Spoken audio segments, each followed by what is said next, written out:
I made a very interesting discovery. Most of the great priests of the Hopi, Navajo, Zuni groups of peoples were like the prophets of the Old Testament. They revealed the will of the deities. They perpetuated a certain set doctrine or documentary process which they preserved through their sand paintings, their kachinas, and their various ritual dances. These ancient procedures began, we do not know how long ago, but certainly at least 1,000 years. And until very recently, the life of the tribes was built upon these procedures, these doctrines. And the whole summary of it is that a doctrine that had come from the past was accepted without question, and its procedures were followed, and its ceremonies were kept. And these obediences constituted religion. Religion was therefore an obedience to a kind of arbitrary code of unknown origin, which had been carried forward, sanctified, and accepted. In the last 25 or 30 years, a number of young people have come up in these villages. Many of them have found it profitable to continue the arts and crafts of their ancestors. They work in turquoise and in silver. They also still weave a few blankets. They make various native drawings and symbols on wood or cardboard, representing the deities of old and the Kachina masks. These are beautifully done and have a very ready sale, and along with pottery and baskets, constitute a major source of income. Also, these modern works are expensive. Now, what has happened? Somewhere along the line, these younger people began to interpret their own beliefs. Up to that time, no one had interpreted them. They had accepted them. But the young people on the reservations now are talking in terms of Zen and extrasensory perception. They are discussing Oriental philosophies, and they are incorporating into their work evidences of a new interpretive value, which was not previously present. Now, the difference seems to have been caused not only by contact with outside sources and greater educational opportunities, but by the inevitable needs of these people. These native tribes and people are very intelligent. They are thoughtful, they are patient, but they are intelligent. And in the course of time, it has dawned upon many of these that it was not only necessary to perpetuate the old doctrines with great care, but it was necessary to adapt the old to the needs of the new. And this is called interpretation. Now, interpretation did not begin on the mesas of the American Southwest. Interpretation has existed everywhere. And interpretations are frequently reinterpreted a number of times because of the changing pressures of circumstances and the unfolding needs of the individual.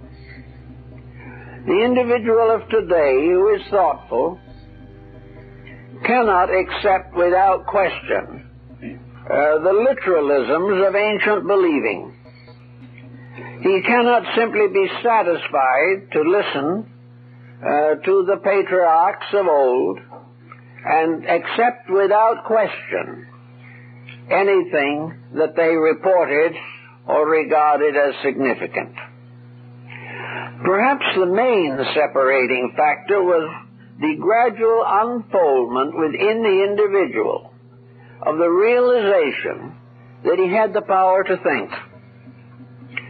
Very primitive tribes, and probably our cave ancestors, did not have very extensive intellectual equipment. Therefore, they depended upon their priests and their leaders for all of their wisdom. And these, in turn, depended upon a mysterious order of beings called the gods. And the gods were the parents of the tribes and the clans. The gods made all the decisions. The gods saved man. The gods cursed man. The gods hardened the hearts of the pharaohs, and he also answered prayers for rain and fecundity. The god of the tribe was the master, the autocrat, the absolute ruler. And the people in all emergencies turned to him. And descending from this line of thinking gradually over a period of time, we come to medieval Europe and medieval Asia, in which the divine right of kings was merely a transference of the God image to the ruling monarch. But with one mysterious spiritual power responsible for everything, and this power subject to a variety of moods, so that deities became angry and petulant. They developed rather unfortunate moral complications.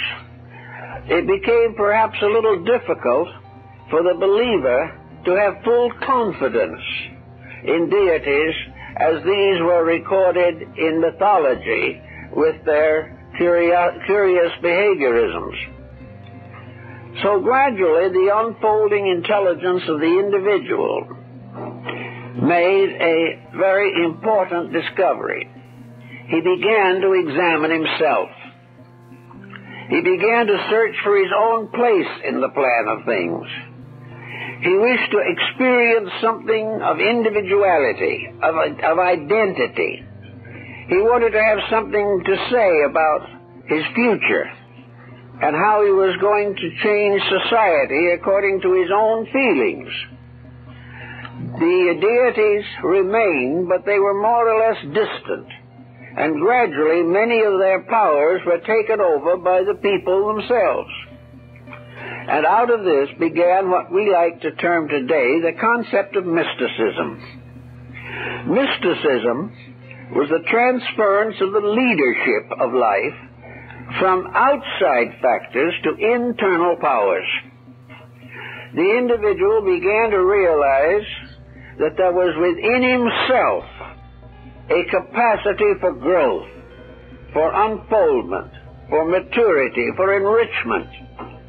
That he also had something to say about what he should believe and what he should not believe. But most of all, he wanted to know more about what he believed. He did not wish to accept merely a statement because it came from an authority.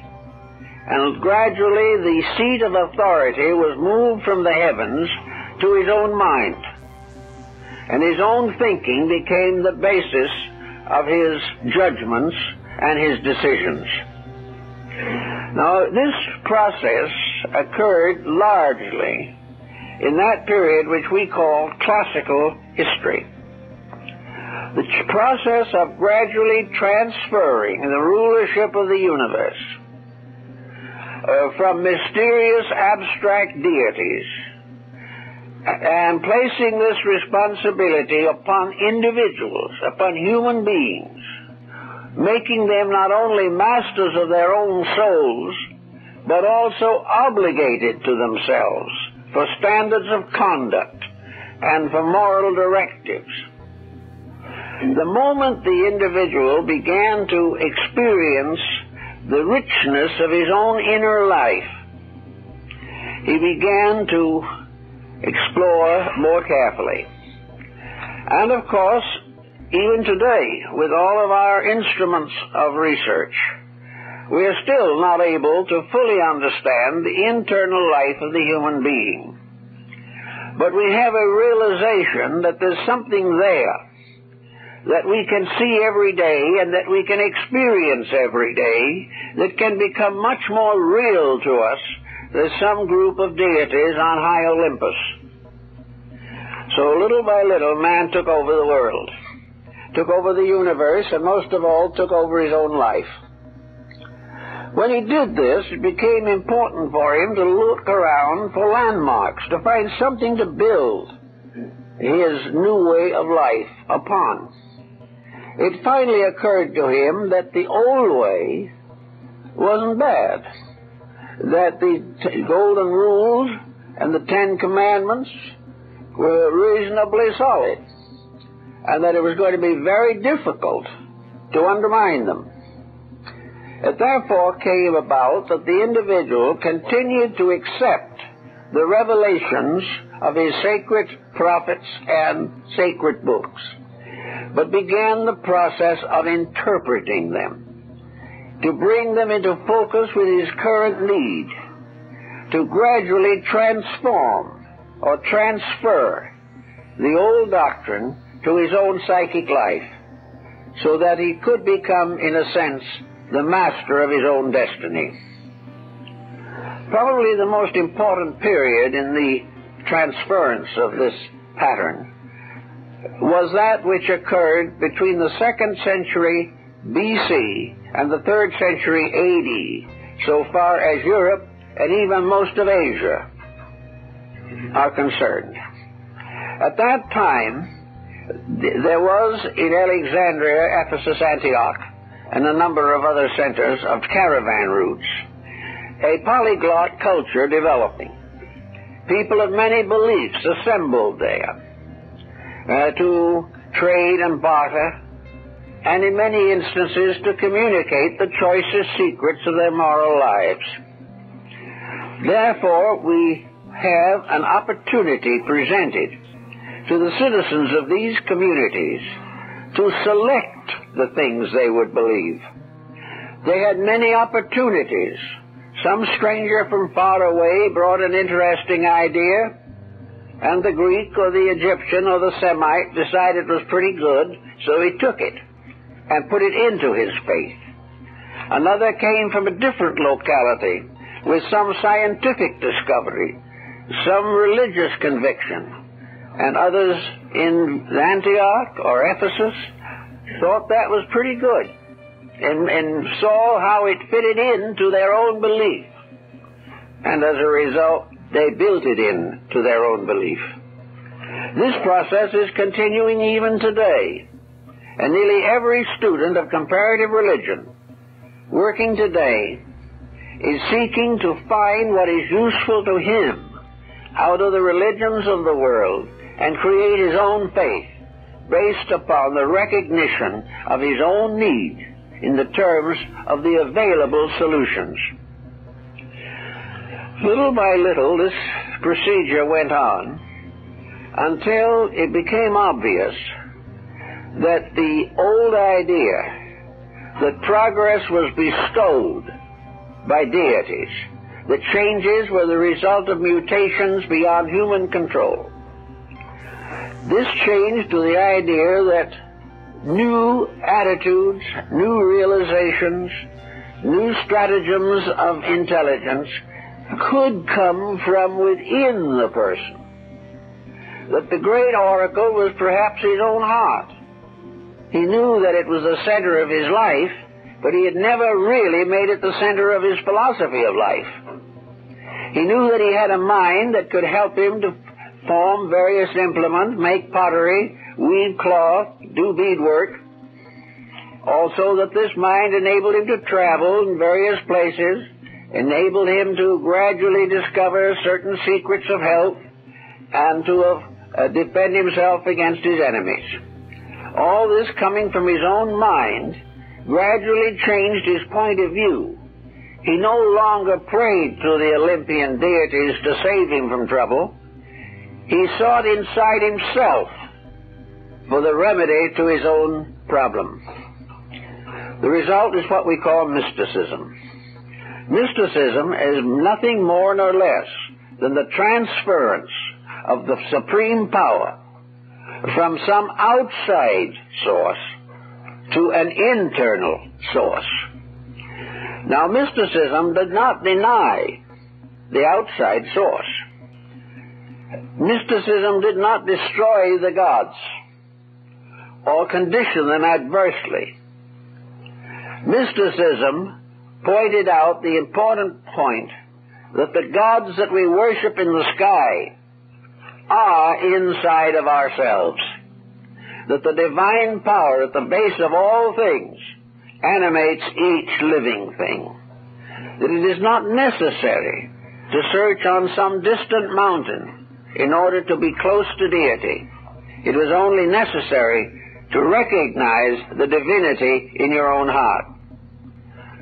Paul very clearly stated this in his establishment of what might be termed the Messianic Christianity. Christ in you, the hope of glory. Mysticism has been built on the indwelling divinity. It has been built upon the concept that it is only an indwelling divinity that can legitimately and justly administer creation. We tried very hard to get used to the idea that God wandered about and carefully checked every human being as to his orthodoxy and his morality. Deity watched every move of every human being, and from this came to certain decisions as to whether this individual was worthy of being saved or not. Gradually, this thing we call the mind, working with this problem, found it extremely difficult to rationalize. The idea of what were called the azonic deities, deities that had no abode in time or place, but were always and everywhere. This was becoming a difficult thing to understand. But the moment the individual accepts that within himself, in his own heart, is the judge and jury that will regulate his conduct, this is quite different. Then the God in him can watch his every action day and night. And the God in his neighbor will do the same thing for his neighbor. And it became impossible to conceive of an error, a false judgment, or a confusion, because everything became a direct relationship with the person committing or performing an action. This type of thinking gradually resulted in the rise of a magnificent system of religious philosophy that flourished in North Africa at about the beginning of the Christian era. Here, various systems came together, each one bringing with it the choicest elements of its own beliefs. Here in Alexandria, Hinduism flourished. Here, Buddhism had its stronghold. Here, the doctrines of Persia, of all the Babylonian and Chaldean empires, found rooting. Here also early Christianity and Judaism became part of the daily life of the people. And out of this complex of beliefs, there arose a system of philosophy which is perhaps best defined as Neoplatonism, in which all wisdom was explored and interpreted in terms of interior experience. All things had to be solved from within the believer. The answer was not to be found outside.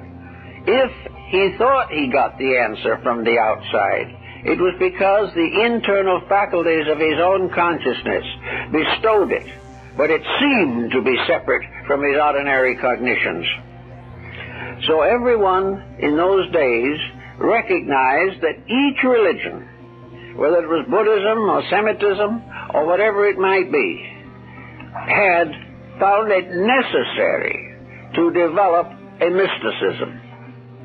It had to have it, because it was impossible to hold the minds of people to a completely literal revelation. It was impossible to prevent the mind from growing, and that which had been acceptable before the mind developed was no longer acceptable after the mental processes were available. So the individual took the old beliefs and with the aid of his mind brought them into a contemporary focus for his own use, making it possible for him to find the solution to his inner experiences from the world's structure of knowledge. One of the answers to this, of course, comes in a division that took place between what we call today idealism and materialism. Idealism was an interpretation of nature in the terms of a loving deity or a universal process essentially benevolent. Materialism was a denial of this, and the emphasis was upon simply accidental or providential incidents, and the individual never had any foundation whatsoever for confidence in the universe to which he belonged. This difference of opinion created schools of interpretation. Modern science is largely based upon the materialistic interpretation, and modern religion upon the idealistic, and modern philosophy is, so to say, in a state of deadly confusion between the two. No one seems to know in philosophy just what to do about these things. But philosophy, to be of importance and significant, must gradually verge toward idealism, because it must recognize a legitimate reason for the occurrences of life. Failure to do this makes philosophy a dead end as far as a contribution to human progress could be concerned. Now, in the beginning of this Neoplatonic tradition, we find Platonism, Pythagoreanism, all of these schools of thought coming in together to create a new concept, namely the concept of the open door back to reality. If the God in man is part of a supreme being, a fragment of the eternal, then the answer to the human problem is for this fragment to return to that of which it is a part. And the God in each has the power, the authority, and the means to restore its identity with the God of all. Thus there was the need for the development of a means of increasing internal culture. The ancients were just as aware as we are of the dangers of war. They realized that petty nuisances flourished all over the earth. They knew of the corrupt rulers and the corrupted peoples. They knew of exploitation, of war, and of all the difficulties that beset us.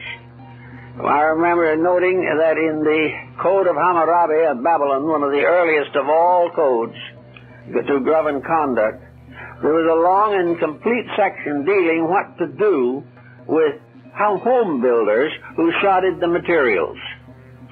And when the house fell down, the law stepped in and really made an issue of it. And that was thousands of years ago.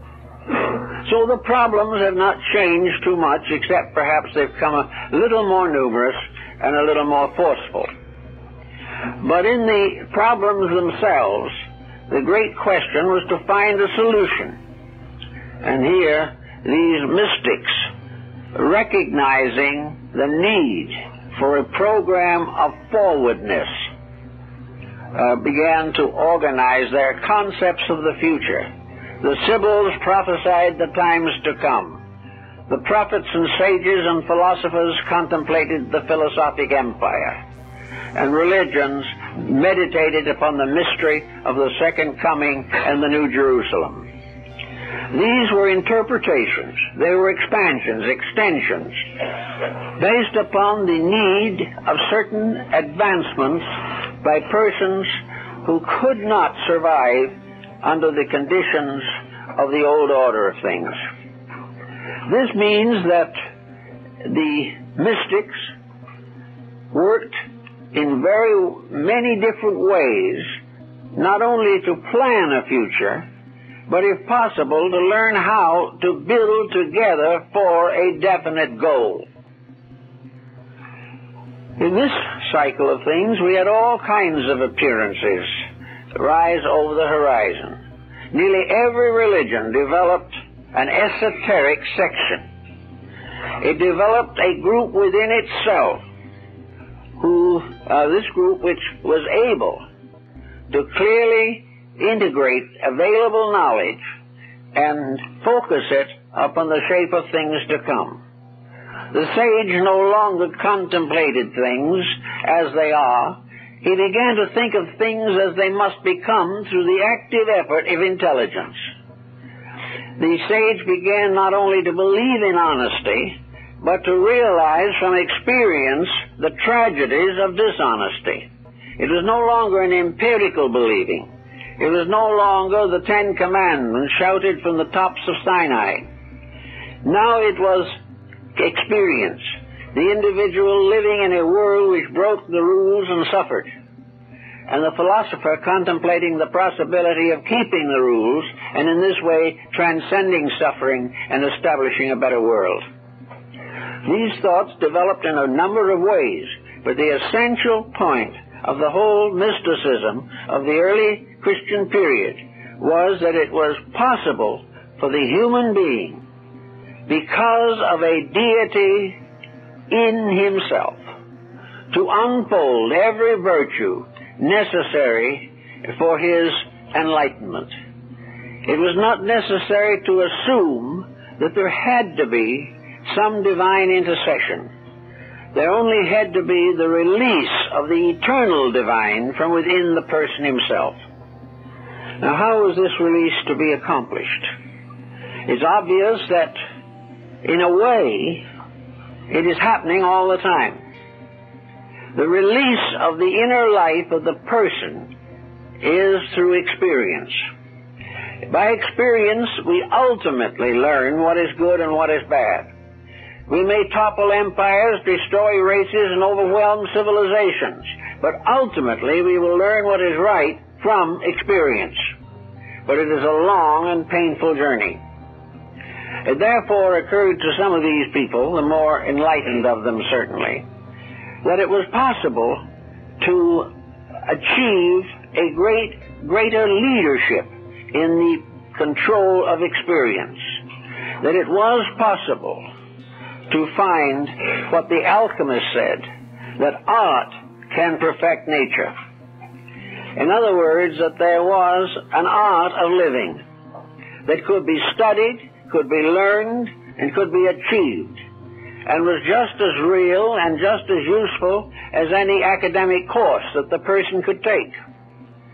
Gradually it became obvious that academics could teach the individual to use the world as he knew it, but mysticism could help him to change the world. And we have always, in our time especially, regretted the conservative attitude of academic knowledge. Instead of leading, it is clinging desperately to the old procedures and struggling to maintain a prestige that is in most instances outworn. But in the mystical processes of things, the front door is always open. There is always the possibility of progress, of growth. Art can perfect nature. There must be an art of perfecting man. There has to be a science of salvation. There has to be a real, organized, factual road that leads from the present state of the individual to the fulfillment and unfoldment of his entire body of potentials, of inner capacities, of abilities, long locked. Many persons are not even aware that they possess these abilities, but nevertheless they are there. And every individual has the seed of perfection within himself. Out of this kind of thinking came a series of organized movements in early religion. One of these was the Hermetic tradition of Egypt, the mysterious philosophy of Hermes Trismegistus, the thrice great Hermes, the founder of a great system which gradually mingled itself with Gnosticism. It was here also that alchemy had its beginning, for alchemy was nothing more than a science of art perfecting nature. Here came the Kabbalah to help to release the mind from the jots and tittles of Scripture and allow the inner life of the individual to fulfill the law which these Scriptures required. Here was also astrology, which was originally a psychology of the universe. It was a way of interpreting the universe as an organism, as a living thing. It was a psychological entity, whereas astronomy was merely a physiological entity as far as the heavens were concerned. And the ancient systems of Ptolemaic astrology became a clue to the unfoldment of man, and astrology became a factor in the development of the healing arts. It became a factor in government. Almost every field that wanted an organized plan for development began to copy the structure of the solar system, which was to them the largest complete entity available to them. So everywhere and all down through the centuries, this process of building a way out of the labyrinth dominated a certain group of persons. It came as a series of experiences. And as the early church fathers pointed out, most of the experiences that brought about enlightenment were sad. They were experiences of grief or loss or frustration. They were something within the individual, a kind of moral sense that accused him of his own misdeeds. They were limitations and restrictions which he had to throw off in order to go on with the purpose for which he was intended. In your early Christian church, you had a strong mysticism, of which perhaps the outstanding example was St. Francis de Assisi. We had in him a person who had a mystical appreciation, acceptance, and participation in the total mystery of existence. And this mystery experience came from within himself. It was a light within himself which cast a glow upon everything outside of himself and enabled him to read the world by the light of his own soul. There have been many mystics, not only in Christianity and Judaism, but also in other countries. The mystics of Islam were very interesting and very dramatic in their interpretation of a combination of Semitic and Christian philosophy.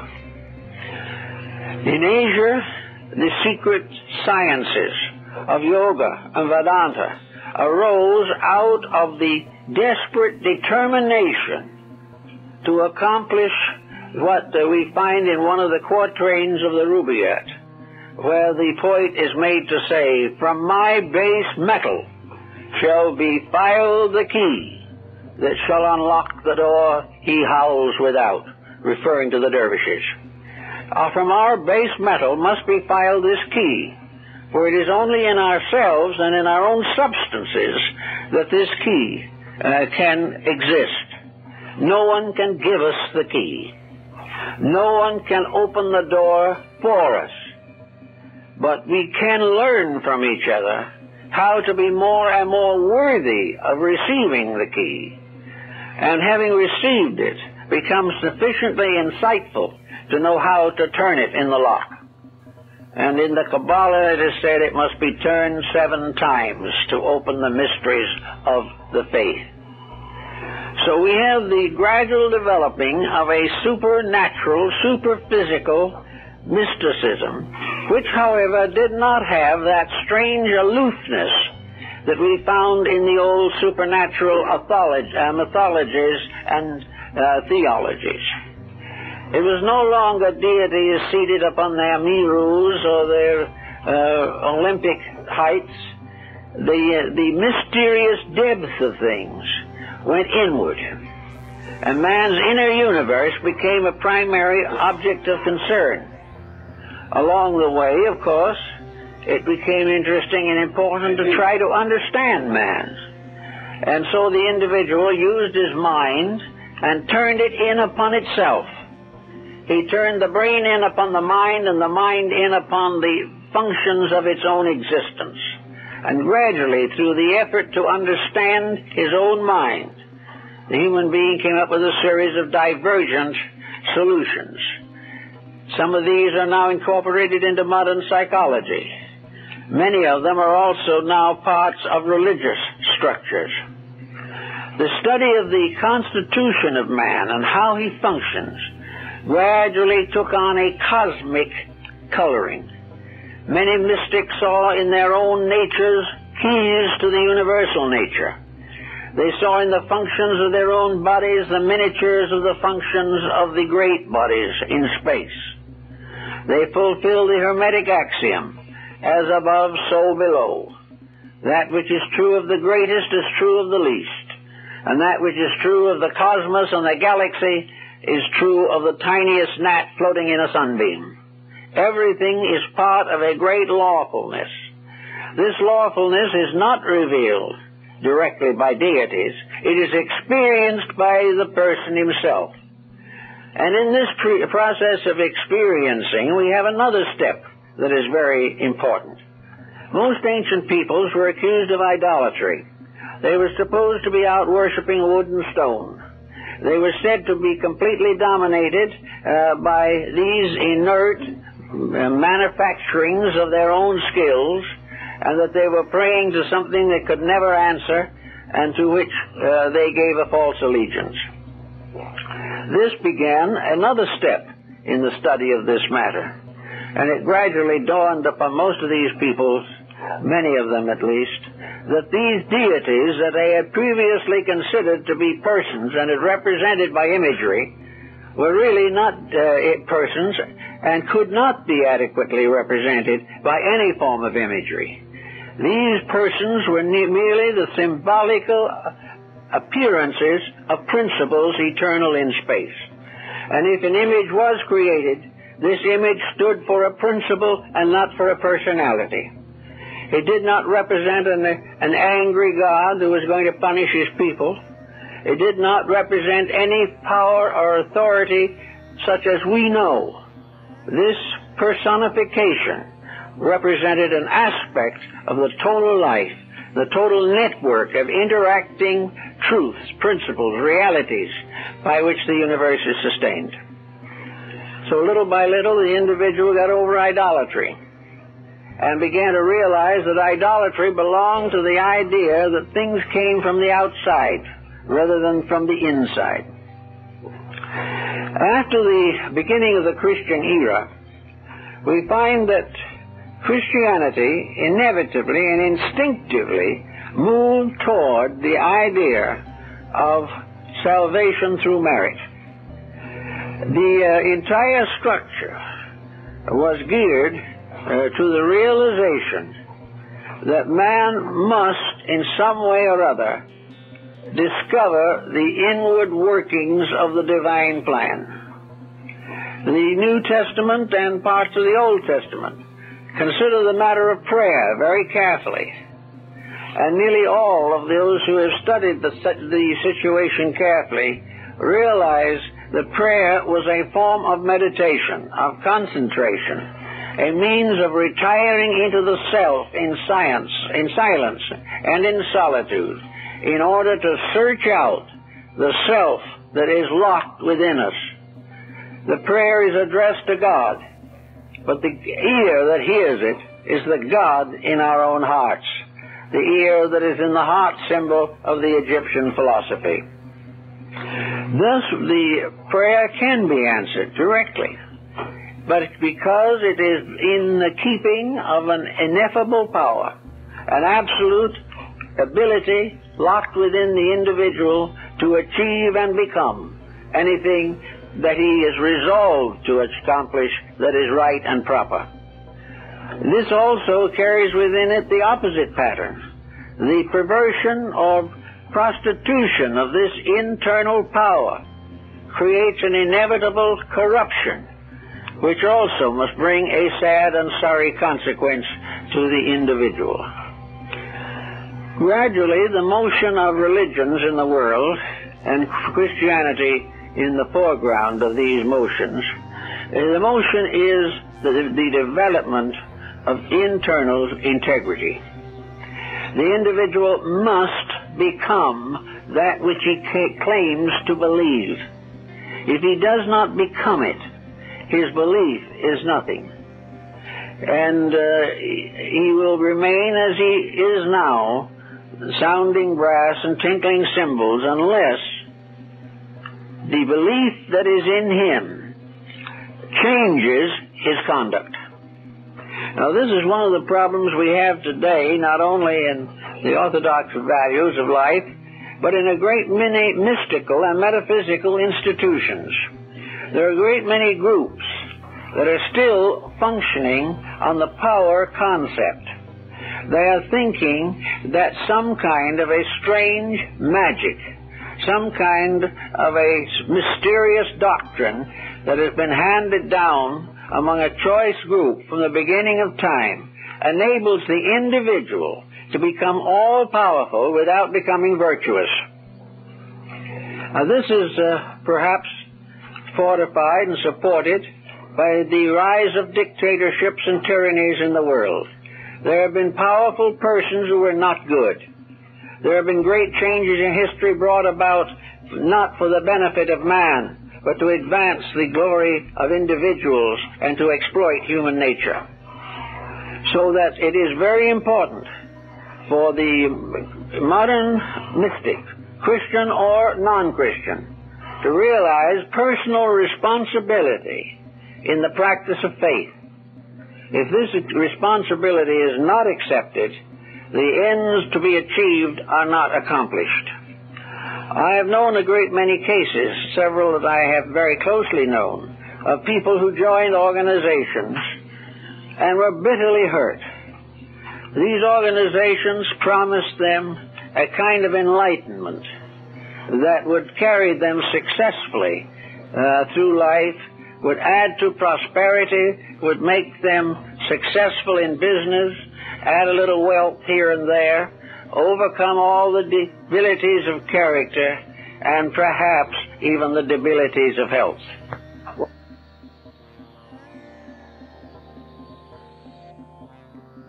Be hurt.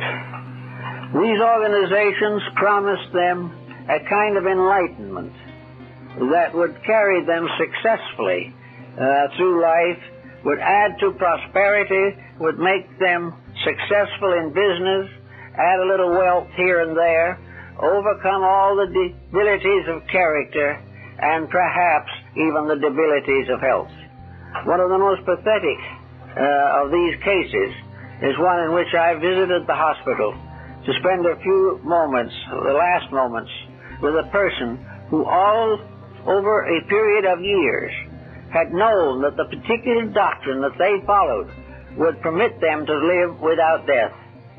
And then they found themselves dying. The promise was, of course, a vacancy. It was not possible. But the disillusionment was incredible. The person had believed that immortality rested in the revelation of a secret technique to do something. And they had practiced the technique for half a lifetime or more, and nothing happened. This is part of the problem of nearly all organizations that do not emphasize that no individual can know more than he is. No bottle can be more than full. And when the individual is fully himself, there's no room for anything else. And this is mostly our problem. When we spend all of our time thinking about what we want, we have little time to meditate upon what we need. And that was one of the theories behind Pythagorean philosophy. He warned his disciples in their meditations never to ask God for favors, because in order to do so, they would have to let deity know where they were, and this would be a mistake. But in any event, the principle involved is that everywhere true growth is a transmutation. It is a transforming of base elements into spiritual gold. And there are three different ways in which the ancients advanced this subject. The most simple way that they knew was to live according to the virtues of our own spirits and our own hearts. In other words, supposing we are addicted seriously to the Ten Commandments, and that is the basis of our religion. Now, the Ten Commandments remains an important code or credo. But the individual who doesn't keep them gains nothing because he has memorized them. Nor does he gain anything because he preaches them. The point is he, in his own simple way, keeping them? If knowing what is right, we practice that which is right, we grow. And this growth is real. But if knowing what is right, we fail to practice what is right, then what may appear to be growth for a moment is not, and we are ultimately confounded by our own mistakes. So everywhere, the beginning to the ancients was the practice of the common natural virtues of living, the correction of dispositional tendencies, the maintenance of a happy and properly regulated home, due attention and affection to family, children, respect for parents, and moderation of living, and a certain humility towards life, a lack of arrogance, a lack of dictatorial domination, and a freedom from the aggrandizement of self. These things are the common virtues of life. And if they are more or less assiduously practiced, then the individual is beginning to release spiritual value within himself. Now, the second way in which he can accomplish this purpose depends entirely upon the first. The first virtue is a cathartic virtue. That is, it is a cleansing. And the individual who doesn't cleanse his heart and mind of his common mistakes will go no further. He can never hurdle over them. He can never say, the Lord will forgive my disposition because I can't control it. That is not the problem, because the Lord that must live with the disposition is in you and suffers from your disposition every day. It is not a separate power, but is part of your own consciousness.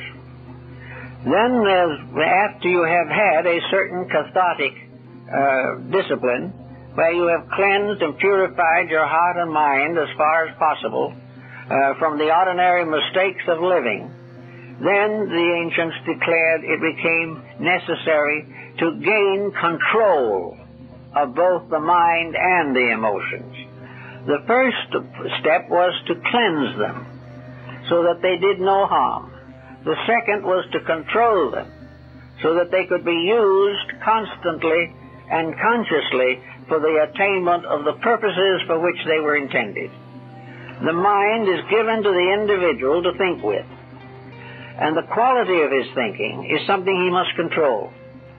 It is necessary for him to recognize his responsibility to use the mind for the advancement of himself and the general benefit of society. Unless he uses these faculties properly, they will not be expanded. We must be faithful into little things if we wish to become part of greater things. So in the emotions and the mind, the correction of small mistakes opens the way to great achievements.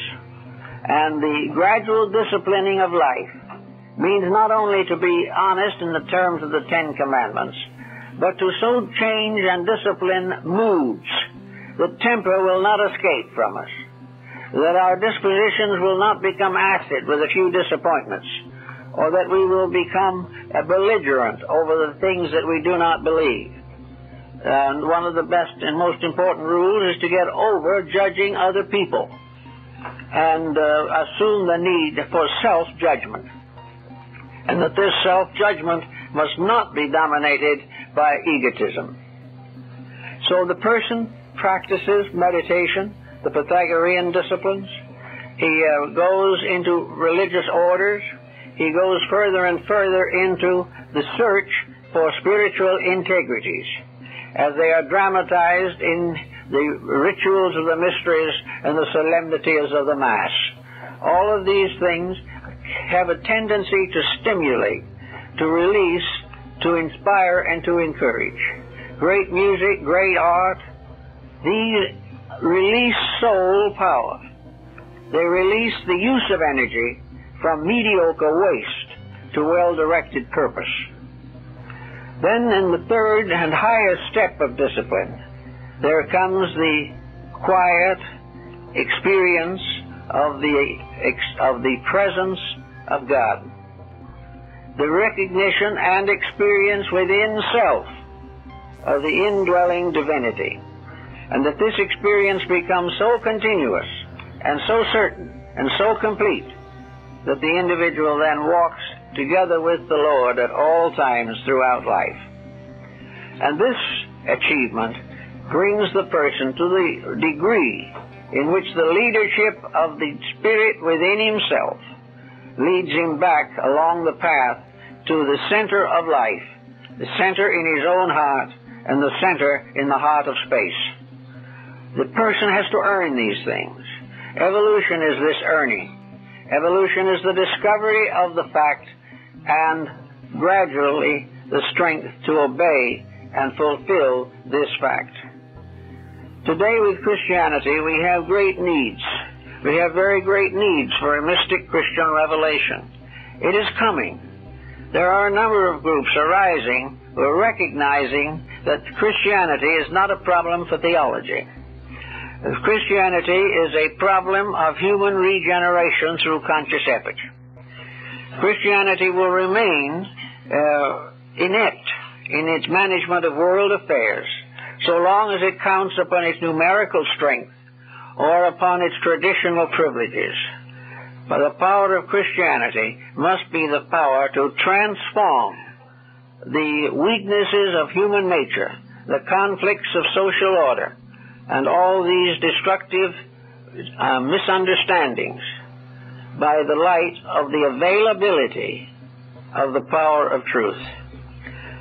To the average Christian mystic, to most Christian mystics, and to many others of other faiths, the Christ represents primarily the perfect enlightenment of the human soul. The Christ principle is, in a sense, the presence of the divine in each living thing.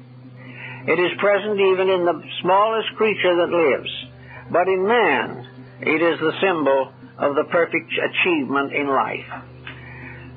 The story is partly, undoubtedly, biographical, and it is partly symbolical. It is part of the great mystery ritual that has descended for the regeneration of man, and has been present in every religion in the world. The Christent person is the one who has turned the control of life over to the Christ principle within himself. And this principle stands for all that is good. And it stands for the possibility, in fact the reality, of the gradual release of the Christ principle through our own composite natures. And this, according to the mystics, was the second coming. It was the coming of the Christ principle in our daily conduct, the gradual regeneration and reformation of our own life and the way we live it and the things that we do every day. Now, as we gather again for Christmas, and we are very close to that time now, We should have some thought for these values that we have a tendency to accept but do not actually apply. We've never had a greater opportunity than today to make the Christian religion a fact in our daily life. But this fact is not in terms of architecture. It is not in terms of the constant repetition of words which have comparatively slight meaning for us. We believe in them. We've hoped that they are all true. Some of these words are implying the danger to the soul if we don't keep them, and others the glories of the soul if we do keep them. But the real fact remains that the Christ person, the Christian, is the person who has been christened. And to be christened, it means in essential to be dedicated to the revelation of the God power within himself. Now, we can say that's fine, but how do we do it?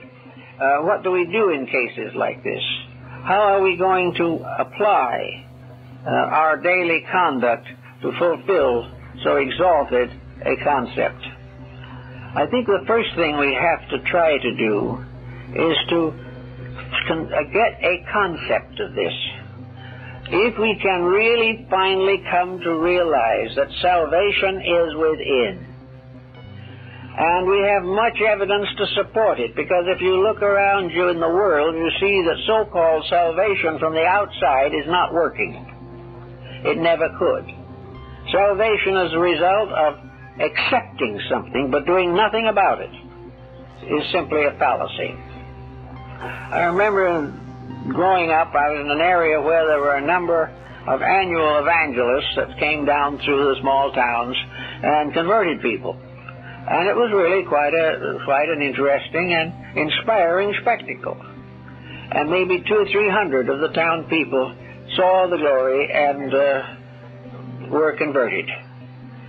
But the minister, one of them, told me later, he said it was necessary to come back every year and reconvert them.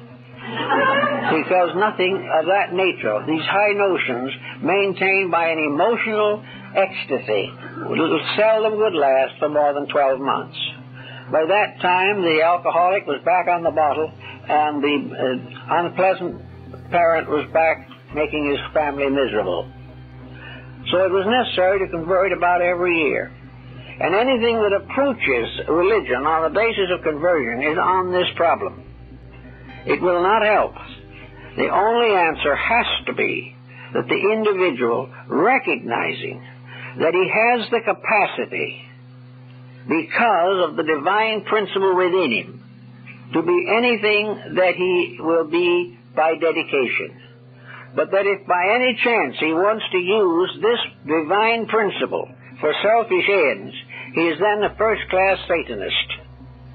Because to use God for less than his own purposes must be considered as treason. But if the individual slowly and cautiously and carefully does allow growth to take place, permits himself to cling to principles, to weigh all things, and every day try to see or experience some proof of a truth or an ideal which he should be applying. If he will do this, he will not make a great change in history, but he may make a great change in himself. He will begin to realize that we can be defeated simply by lack of right motive, that we can come to nothing because we have not placed our goal where it belongs. The end of our life is not that we should be rich, powerful, distinguished, or have a wide sphere of influence. The end of our life is not that we should convert everybody else to what we believe. The end of living is to grow in grace, grow in spirit, grow within ourselves, not by our own effort, but by the presence of a power within ourselves. And this brings us a little bit into the problem of the Christ and the Antichrist. The individual is starting in to grow, really sincerely trying, begins to experience interferences. he begins to be tempted to compromise just a little, or to point out a certain temper fit and justify it on the grounds of righteous indignation. Also, if he's a little less than honest, it probably will be overlooked because the rest of the world is a little less than honest. These things arise from what the Greeks call the ego, the personal self. And this personal self is the prince of this world who has nothing in God. But the temptation to be less than ourselves arises from the mental process by means of which we visualize the pleasure of doing something that is not proper, or that we do not believe sufficiently in the integrities to allow them to stand against the appetites or the temptations. So we have to watch very carefully as we go along to see that we do not slip a little. As they used to say in the old days down to the river, we would not become a backslider. The backslider is one who goes 2 steps forward and 3 backwards in the development of his moral nature. Temptations become more and more prominent, more and more pressing, and the moment we begin to practice them or accept them, they increase in strength and power until finally they block practically every effort of the individual to release the best of himself. Even in the arts this is true, because the temptation of wealth or success in art generally destroys the integrity of art. And every compromise that we make of values reduces our probability of achieving that which we most need and desire. This does not mean that the good life, the religious life, is one of frustration. The whole idea that we have to give up, inhibit, or restrict, deny ourselves of everything we want in order to be good is completely untrue. If we have to deny ourselves everything because it interferes, or these things interfere with goodness, then there's something wrong with the things we like. We should realize that if the fulfillment of desire requires a compromise of character, then there's something wrong with the desire. And that this is the problem. There are things we want which we should not have. There are things we want to do that we should not do. But if our personal feelings are strong enough to make us do these things, then we are in the presence of the tempter. For the tempter is nothing more or less than the human ego, the mind, telling us that we can get away with a little larceny occasionally. And we cannot. The principles within the individual are so exact that they are like the motion of atoms or molecules or electrons. Everything is exact. There are no approximates. There are no try it over again attitudes. Everything has to be what it should be. The development of integrity is an exact science, but it is not a frustration. An individual who will spend 20 years, perhaps, practicing 5 hours a day to become a violinist does not seem to begrudge the effort. If he's a real musician, it'll be because he loves music. If he is a technician without the deeper side of his art, then he will be glad to do it for the sake of the fees that he can collect. But he does it. And as a result of that, he becomes an expert. And because he becomes an expert, he becomes famous. And so on and so on and so on. Now, a person who is willing to do all this for the sake of playing a violin should not believe it to be a terrible hardship to practice the integrities or to practice the presence of God in his own life.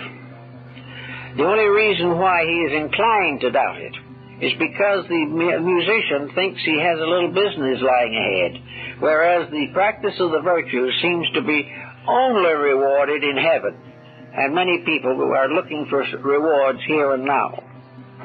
But the problem remains that the moment we depart from the realities, we fall into the slough of despond, as it is called in Pilgrim's Progress. So the person has to decide to try. We won't be perfect at it. No one will. To try as far as possible, when we think of our faith, to think of living it. Now, we have a very difficult year probably coming up. It's not going to be as easy by any means in these times for the individual to live what he believes. He will be forced by circumstances to compromise, or thinks he is forced. He should, however, very carefully weigh the temptations and the motivations for the attitudes that he may take in these emergencies. He must try to prove to himself first that he is sincere, that he is not trying to find a way out of trouble. He is trying to find a way of learning more about life. The eternal principles of things have settled this world as a training establishment for the graduation of souls. As the Rosicrucians say, this is the abecedarian for the education of children studying in the school of the Holy Spirit. This is what in sense it is. We are all here to learn how to live. And it's a long and difficult job.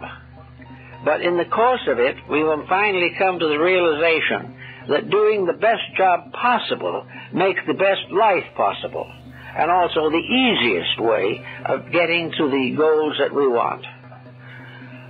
So as we come to Christmas, we have to be very careful in our thinking. Today, most people are much disillusioned at Christmas. They feel that the entire situation is highly extravagant and is commercialized, and that most persons face it half-heartedly. Well, that may all be true, but no matter what any other person does, Christmas to you must always be what it does for you or what it does to you. And this is the important thing. Anything that Christmas brings out of you in the form of graciousness, kindness, thoughtfulness, gentleness, these virtues, anything that Christmas inspires you to achieve in those areas is well worth whatever it costs. That which enables you to gradually dismiss it all and live with yourself is almost certainly a matter of self-centeredness and lack of spiritual insight. It is very important that in these times that we try to do that which is the most gracious and the most kindly. Now, this does not mean that we have to be extravagant. It does mean, however, that we must, over the Christmas season, perhaps especially, stop judging people, stop criticizing them, and try to discover, if possible, the constructive relationship between ourselves and these other people. If somebody so commits an action that it provides us with an opportunity for forgiveness, that we can forgive them, the forgiving of them is a greater good to us than the injury could possibly have been a harm to us. If wherever we become better, wherever we show higher indications of our own integrities, we grow and become more vital and move toward that desired end. Now, with Christmas coming again, we want to see family, we want to see friends, we want to make as much of it as we can. We do not want Christmas to be simply a spending spree. No one wants that. On the other hand, I've talked to some people who object to Christmas as a spending spree, and you'd be surprised what their explanation is. One person told me that he didn't believe in buying Christmas presents because he believed in spending his money on himself. Now, this is a thought. Now, it might possibly be, if you dig a little bit into it, there might be a trace of ulterior motive in this attitude that we have. Another individual will say, well, I'm not going to send anything to the Joneses because I sent them something last year and what they sent me wasn't worth anything. This is another justification for nothing. These things are the false attitudes upon this proposition. Then the idea that we want to get rid of it because it's become a merchant's holiday, we must remember that if we do get rid of it, we are probably placing another nail in the coffin of Christianity. It's not to get rid of it, it is to do the right thing with it that is important. We should never give up anything which inspires. We should never give up any occasion which makes it possible for us to unite in fellowship and in understanding and in cheerful union for common good. We must try to protect these values regardless, and every effort to get out of them because they interfere, because they are money wasters or time wasters. This type of thinking is negative and is simply adding to the unreligious majority of mankind.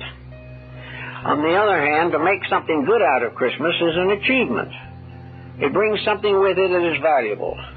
It helps us perhaps to remember the forlorn and the forgotten. I know of cases where a Christmas card is the only thing some people have sent to their relatives once a year for the last 20 years. And if by some chance the relative doesn't send them one the next year, they don't send the relative one. This is not Christianity.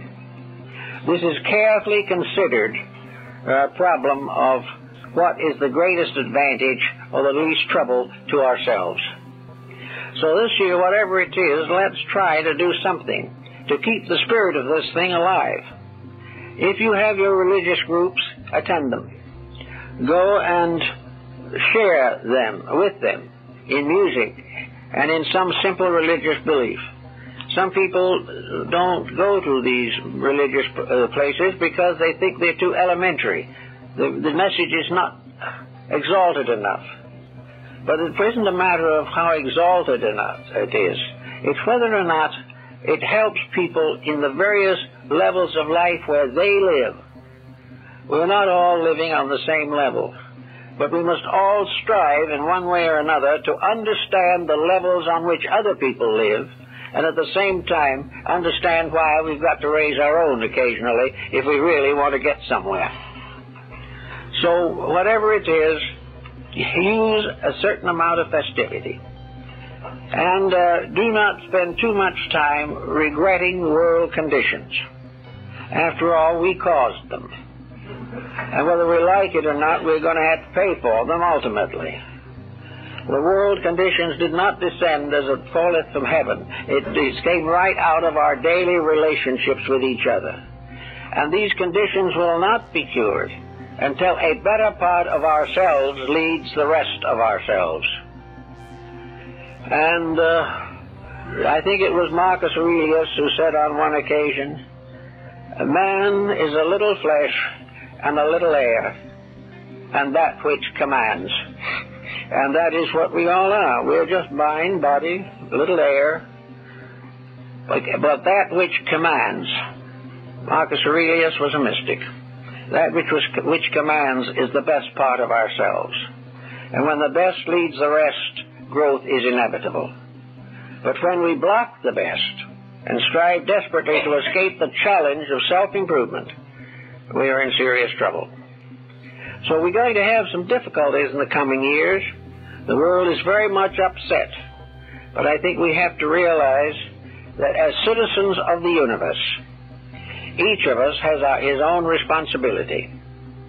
Each of us must do that which he sees it, and the best as he knows, for the God of things as they are. Each of us must try to be prepared for the changes that arise. We must be prepared for the tragedies that may come. But if we have inward security in principles, if we have turned our destiny over to the highest part of ourselves, whatever happens, we can handle. Whatever happens, we can be true to truth. And that is all that anyone can be expected to achieve. But there is another byproduct that is very important, and that is, as we do improve, as we do gain control of our own weaknesses, there comes into us a peace that surpasseth understanding. The fears, the doubts, the anxieties, the uncertainties, that questioning as to whether there is a God or not, these negatives fade away if the individual makes the achievement of inner integration. If the best of us leads the rest, We will live our lives as they should be lived. We will face changes as they should be faced. And regardless of what happens, we will realize that when we keep the truth keeps us. And when we are true to the God in ourselves, we cannot be untrue to that divine power which abides in space.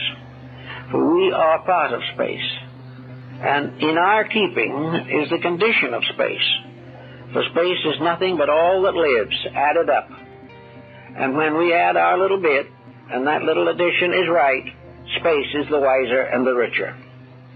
And I hope all of us will be able to make this coming Christmas a little bit special. Most of us have tried and are studying and are working. We feel the best we can. Perhaps we are, perhaps we are not. But we really want to grow. We want to be better people. We want to be wiser servants to those who need. We want to make a happier world. And most of all, we want to bring the human pattern, the human tragedy, back again into the nature of the divine power. We want the peace to come that is permanent, the peace of man's perfect adjustment with the infinite good. We're not going to make it overnight, but in time, with effort, we'll get there. In the meantime, every kind word and every thoughtful deed is a step in the right direction. And salvation begins with a single step. And maybe each one of us in a New Year's resolution or in a Christmas dedication will make one more step in the direction of that power which is locked within us and release from within ourselves the divine prisoner that has been held in bondage by the weaknesses of our own dispositions. I think if we can think things through a little bit in this way, it may make us a little happier for Christmas. And at this time, I want to wish all of you a very happy and wonderful Christmas and a happy, thoughtful, inspiring, and progressive New Year. May the New Year bring each of us closer to the God within and the God in eternity. Thank you.